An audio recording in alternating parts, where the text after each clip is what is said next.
Honorable member for, is it JARRA West? Yes, yes, thank you.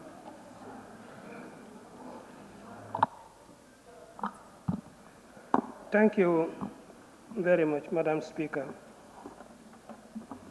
And in the first place, I thank the Honorable Minister for Finance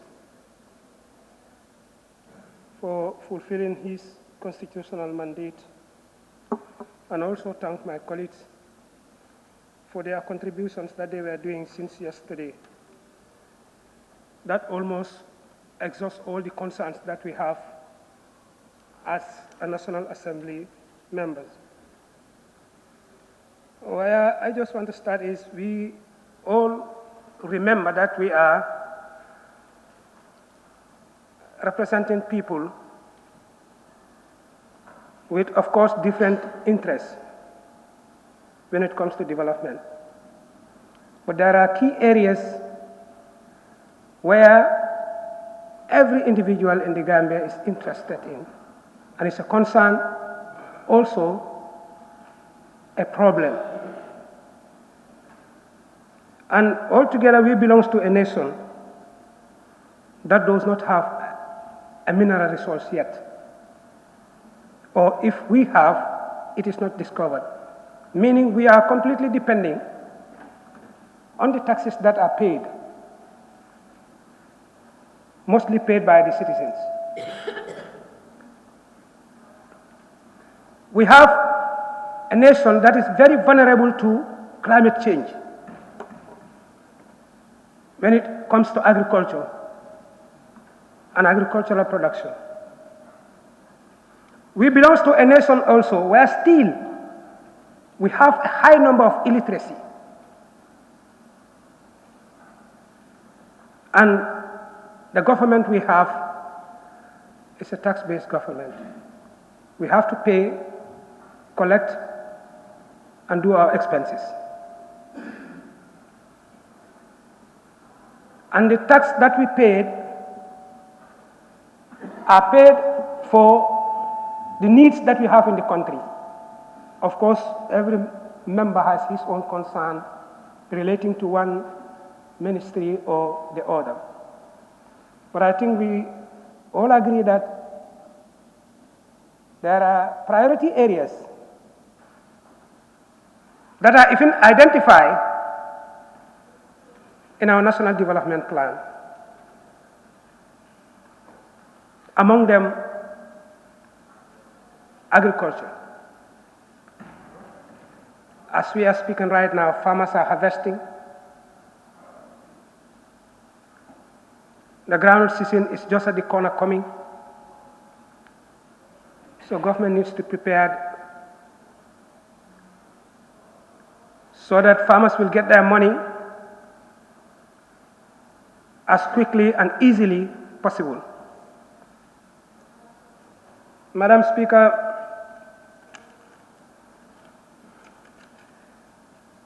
my intervention may be limited on agriculture and fisheries as an institution.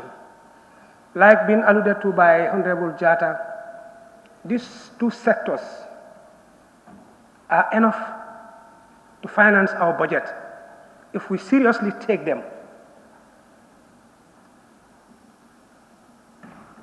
Fishery, for an example, if you look at it in the Gambia here, most of the hustlers coming from West African countries here in the Gambia mainly focuses on fishing.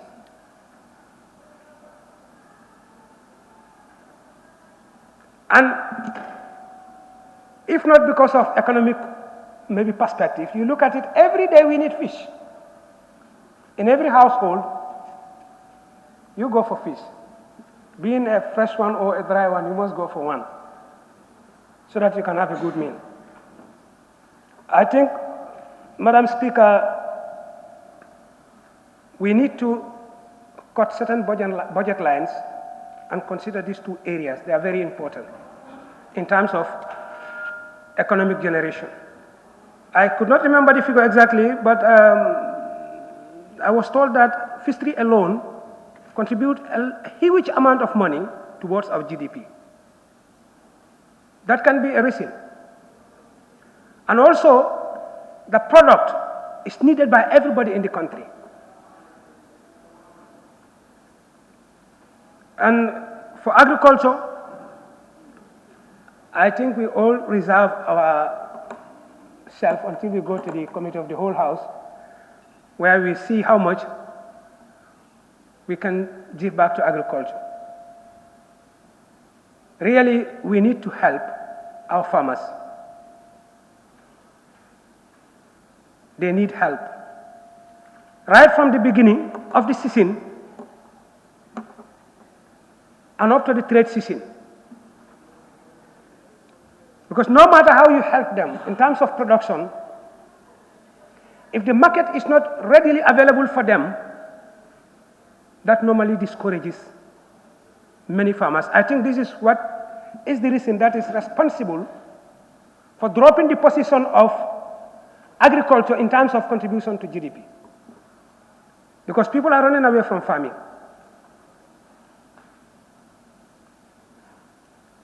I think we should try as much as we can at the level of the committee of whole house to increase what was initially given to Ministry of Agriculture. Especially from certain ministries. Of course, they are important, like defense and security. Yes, we all need to be secure. But if you look at it internationally now, the biggest security challenge in the world today is not gun fighting. These are mainly poverty. It's the most dangerous weapon. Food insecurity is part of it. Internationally, these are the things that people are fighting against as a global threat. Diseases and environmental issues. Of course, we need security, but not as much as we need agriculture today, because it is a productive sector.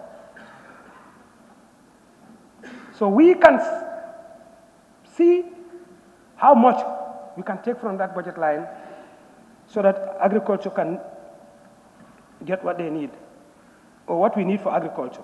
My other concern has been raised by Honorable Member for JARRA. That is the miscellaneous allegations under all the ministries. I don't know, miscellaneous allegation. By looking at it, if you go to any ministry, you find a lot of, budget lines. Under any sub-budget line, there is miscellaneous. I counted them together. I tabulated them. It went up to $37 million. After budgeting for all your programs, why do you need $37 million for miscellaneous? And this was 35 million or 35.5 last budget. And it has now been increased to 37.7. I think these are the type of things we have to take from the budget to be able to complement some of these institutions that are productive, like agriculture, fisheries, and tourism. We would agree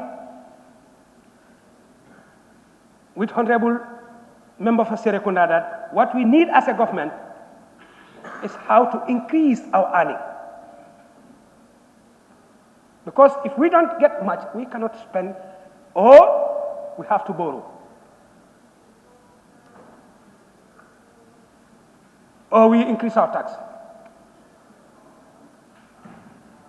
Finally, Madam Speaker, like my colleague mentioned, all that I have noted has been scratched, because there is no essence in repeating one another when we have a very important tax line behind us.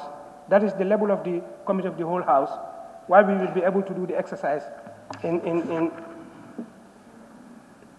The only confusion I have under the manpower budget, and in fact this is existing in many manpower budget lines under different ministries, is I have identified a place where a permanent secretary, that is personal emoluments, salaries, a permanent secretary was paid less than what is paid last budget. The allocations for this budget, or this draft we have right now, is less than what has been budgeted for last year. And the margin is significant. That is the Assistant Secretary under the Ministry of Agriculture. And under the same ministry, there's also emolument salaries. That is the M&E officer. And of course, it's the same grade and the same number of staff. Why the emolument is reduced?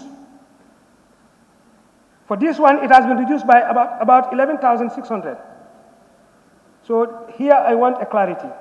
And if you go in the draft, you find a lot of these kind of things inside. So with this, Madam Speaker, I thank you very much, and I beg to take my seat. Thank you. Thank you very much, Honorable.